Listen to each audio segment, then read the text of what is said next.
우리가 수면제라고 얘기하는 잠을 자게 해주고 또 잠을 도와주는 약들이 많이 판매가 되고 우리가 사용하고 있습니다. 수면제는 뇌를 좀 억제해서 잠을 좀 쉽게 들게 하고 또 중간에 깨지 않도록 개발되는 약물의 모든 집합체를 수면제라고 할 수 있습니다. 이런 약들을 적절하게 잘 쓰게 되면 의존성이나 내성 없이 본인이 원하는 적절한 수면 시간을 유지할 수 있지만, 수면제를 잘못 사용하거나 과량 복용하게 되면 중독이나 의존성이 생겨서 약을 끊지 못하는 악순환의 고리에 빠져들 수도 있습니다. 그래서 오늘은 수면제에는 어떤 종류가 있고 어떤 약물은 의존성과 습관성이 없이 안전하게 사용할 수 있는 약인지 알아보고요. 또 일부 약제들은 습관성과 의존성이 있기 때문에 이런 약물들을 현명하게 사용하는 방법들에 대해서 속 시원하게 여러분들과 함께 알아보도록 하겠습니다. 먼저 수면제를 얘기를 하려고 그러면요, 우리 뇌가 어떻게 깨어 있는지 그리고 어떻게 자고 있는지를 알아봐야 됩니다. 왜냐하면요, 수면제는 각성 시스템을 억제하고 수면 시스템을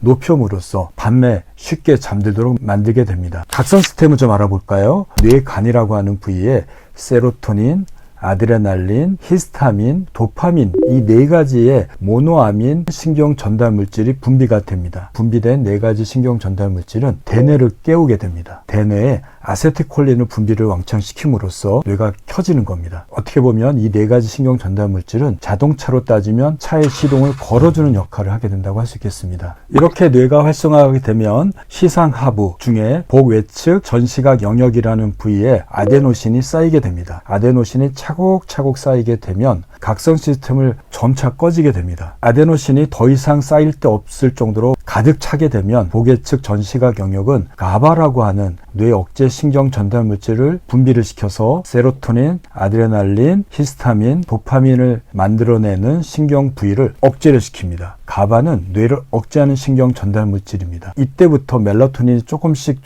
분비가 되면서 한두 시간 지나면 멜라토닌이 굉장히 많이 나와서 우리 뇌는 지속적으로 잠을 자는 과정을 갖게 됩니다. 수면제는 지금 말씀드렸던 각성 시스템의 각각 요소들을 억제함으로써 뇌가 켜지지 않고 잠을 지속적으로 잘 수 있도록, 즉 인위적으로 약을 먹어서 잠자는 시스템을 활성화시키는 약물들이라고 할 수 있겠습니다. 수면제는 크게 네 가지로 구분할 수 있습니다. 첫 번째는 가바를 높임으로써 뇌가 억제되도록 잠을 잘 수 있도록 만드는 약물들입니다. 이러한 약물들을 우리가 벤조디아제핀 계열의 약물이라고 합니다. 벤조디아제핀 수용체는 크게 세 가지로 나눌 수 있어요. 하나는 알파1, 알파2, 알파3인 거죠. 알파1은 졸음을 만드는 겁니다. 우리가 잠을 쉽게 들도록 만드는 수면제 효과를 가지고 있습니다. 알파2는 항불안 효과입니다. 수면제를 복용하거나 안정제를 복용하게 되면 마음이 진정돼서 불안장애에도 사용할 수 있는 겁니다. 세 번째는 근육 이완 효과입니다. 근육 통증이 심하거나 근육 경련이 심할 때 이런 약물들을 치료제로 사용하기도 합니다. 이런 벤조디아제핀 약물에는 아티반, 로라제팜이죠.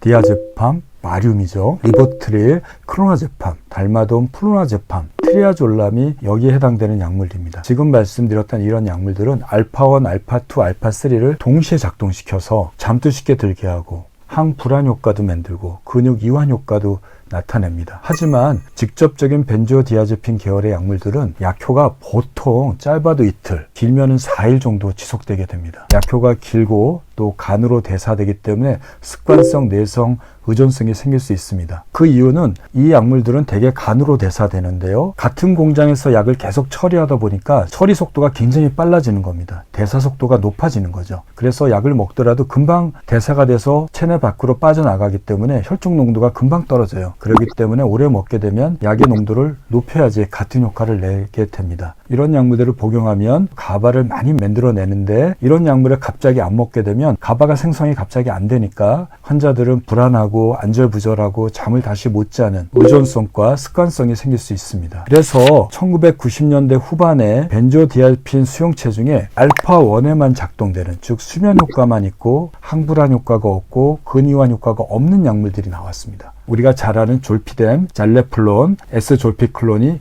이에 해당돼서 이 약 세 가지 약물들을 G드럭이라고 얘기를 합니다. 이런 약물들은 간으로 대사되긴 하지만 방광기가 3시간에서 5시간, 또 일부 약들은 2-3시간밖에 안 가기 때문에 굉장히 이상적이죠. 약을 먹으면 우리가 원하는 5-6시간 정도 잠자고 그 다음에 약효가 없어지게 되고, 또 의존성과 습관성이 상당히 없고, 또 항불안 효과가 없고 근이완 효과가 없어서 낮에 낙상 안 생기어서 수면제로서는 굉장히 이상적인 정상적인 약물로 알려져 있습니다. 하지만 이런 약물들도 오래 사용하다 보니까 부작용이 보고가 됐습니다. 대표적인 부작용이 에드워드 케네디의 교통사고였습니다. 당시 미국 상원의원이었던 에드워드 케네디가 뉴욕에서 아침에 대형 교통사고를 낸 거죠. 이 졸피뎀을 2알 정도를 매일 먹었는데 그날은 약을 2배 이상 복용했다고 합니다. 본인은 기억하지 못하지만 차를 몰고 운전하고 나갔고 기억하지 못하는 상태에서 운전하다가 대형 교통사고를 낸 겁니다. 미국 식약처에서 이 사태에 대해서 조사를 하다 보니까 졸피뎀을 3개월 이상 복용하면 목류병, 자기는 기억하지 못하지만 걸어다니고 움직이고 활동하는 수면장애가 20-30%에서 확인이 되었습니다. 미국 FDA에서는 졸피뎀을 한 달 이상 매일 복용하지 말라라고 권고를 했고 유럽에서 똑같은 조사를 통해서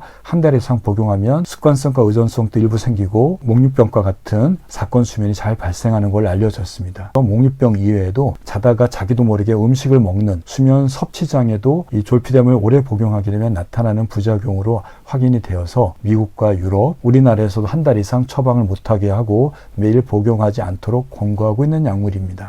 두 번째는 멜라토닌 제제가 해당됩니다. 멜라토닌은 잠들 때 나오는 천연의 수면 호르몬인데 이 수면 호르몬이 나이가 55세가 되면 젊은 사람에 비해서 절반으로 줄게 되고 70세가 넘어가면 3분의 1로 줄게 되는데 부족한 멜라토닌을 인위적으로 복용함으로써 잠을 조금 더 효율적으로 잘 수 있도록 만드는 약물이 멜라토닌 제제 약물이라고 할 수 있습니다. 세 번째는 각성 시스템 중에 히스타민을 억제하는 약물이 세 번째 수면제입니다. 우리가 감기약을 복용하면 굉장히 졸린 것을 경험하게 되는데요. 그 이유는 감기약 중에 콧물을 억제하도록 만드는 항히스타민 제제가 들어있어서 그렇습니다. 히스타민은 뇌를 깨우는 물질인데요. 그걸 억제하니까 우리가 졸린 거죠. 네 번째 약물은 올렉신을 억제하는 약물로서 국내에는 아직 시판되고 있지 않습니다. 미국과 유럽에서 3, 4년 전부터 출시가 돼서 사용되고 있고 조만간 우리나라에도 출시가 되기를 기대하고 있는 약물입니다. 이 약물을 이해하기 위해서는 올렉신을 좀 알아야 될 것 같습니다. 각성 시스템, 즉 세로토닌, 아드레날린, 히스타민, 도파민이 지속적으로 활성화되도록, 즉 중간에 꺼지지 않도록 하는 물질이 올렉신입니다. 이 올렉신이 지속적으로 분비가 돼서 각성 시스템이 중간에 꺼지지 않고 시동이 멈추지 않도록 도와주는 물질입니다. 기면병 환자들은 이 올렉신이 부족해서 중간중간에 나도 모르게 순간순간 졸게 되는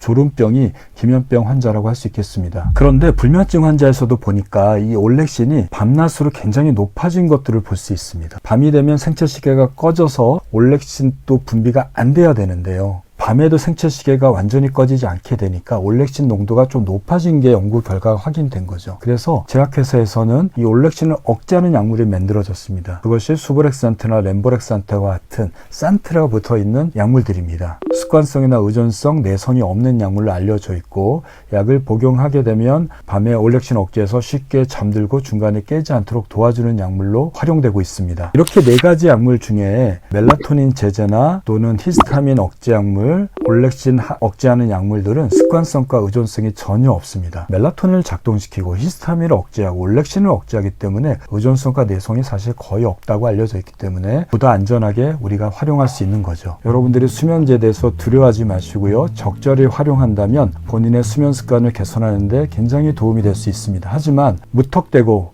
모르면서 약을 복용한다면 습관성과 의존성이 생길 수 있습니다. 여러분들의 수면은 여러분들이 지키는 겁니다.